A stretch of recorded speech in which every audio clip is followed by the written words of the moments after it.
Dikenal di barat sebagai Mehmed II the Conqueror, dikenal di timur sebagai Muhammad Al-Fatih.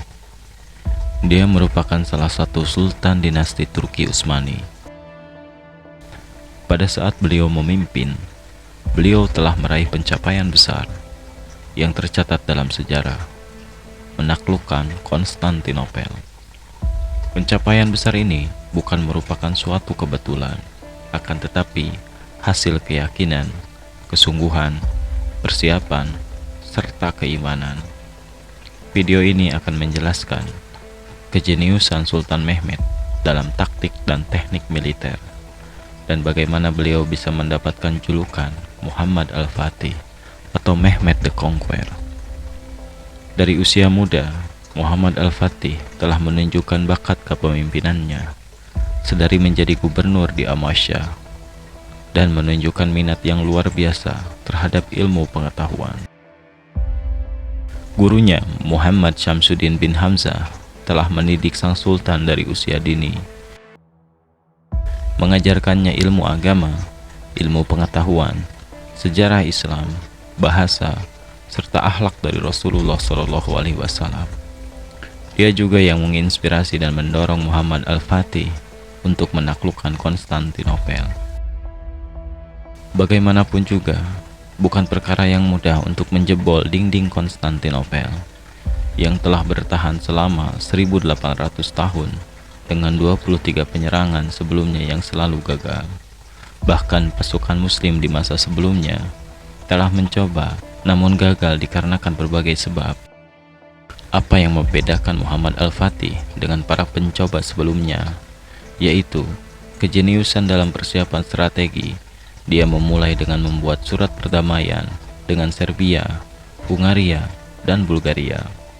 Untuk mencegah konflik sebelum pengepungan, dia menyiapkan dan mengumpulkan kas negara untuk mengamankan pendanaan dalam pengepungan. Strategi persiapan merupakan salah satu fokus terbesar Muhammad Al-Fatih. Dia berhasil mengumpulkan ribuan prajurit seperti kavaleri, penembak, pasukan khusus Janissary dari berbagai belahan wilayah muslim. Dia juga melengkapi pasukannya dengan peralatan teknologi terkini di zamannya yang tidak dimiliki oleh bangsa lain dan kerajaan lain kecuali dinasti Utsmani.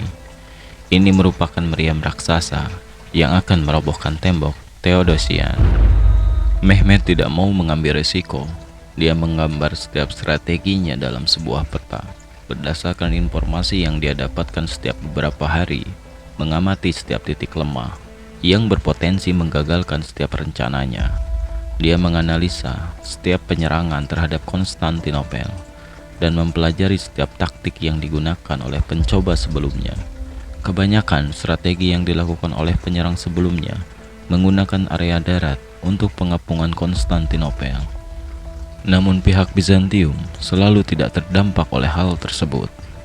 Menyadari Konstantinopel menggunakan jalur laut untuk suplai perang dan perdagangan. Untuk menanggulangi hal tersebut, dia menempatkan pasukan reguler dan kavaleri di darat, dan armada laut dikumpulkan di perairan untuk mencegah datangnya bala bantuan dari pihak Kristen. Pada 6 April 1453, pengepungan Konstantinopel pun dimulai.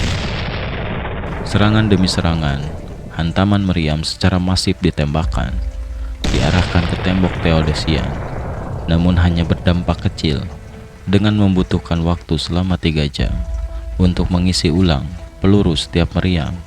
Hal ini memberikan waktu yang cukup untuk pihak Bizantium memperbaiki tembok yang rusak.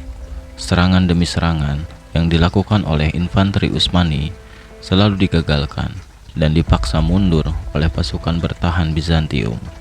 Di sisi lain area pengepungan, armada laut Utsmani mendapatkan rintangan lain dengan adanya rantai di area tanduk emas.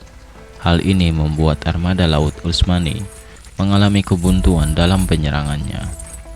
Semua masalah tersebut terkumpul di kepala Mehmed. Dia mengetahui jika ingin pengepungannya berhasil, dia harus bisa beradaptasi dan mencari solusi di setiap kondisi dengan waktu yang sangat cepat. Muhammad Al-Fatih memerintahkan untuk membuat jalan yang dibuat dari batang kayu yang dilapisi minyak, serta mengangkat kapal-kapalnya demi mencapai tanduk emas dan melewati pembatas rantai. Hal tersebut berhasil memecah fokus Bizantium, sehingga memaksa pihak Bizantium untuk membagi pasukannya menjadi dua, di darat dan di tembok sisi laut. Hal ini membuat pihak Bizantium kewalahan. Kepanikan pun terjadi hingga pasukan Bizantium runtuh, dan selang beberapa lama kemudian, bendera bulan sabit pun sudah berkibar di atas tembok Konstantinopel.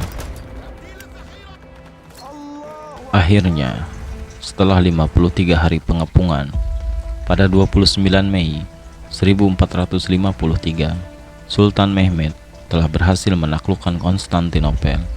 Setelah selesai pengepungan, Muhammad Al-Fatih melindungi orang Yahudi dan Kristen dan menghormati hak dan kebebasannya.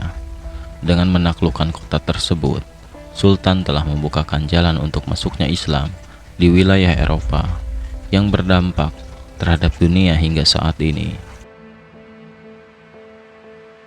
Muhammad Al-Fatih telah mengajarkan kepada kita bahwa dalam setiap hal apapun, selain bergantung kepada Allah Subhanahu wa Ta'ala, untuk selalu dibarengi usaha dan ikhtiar secara total.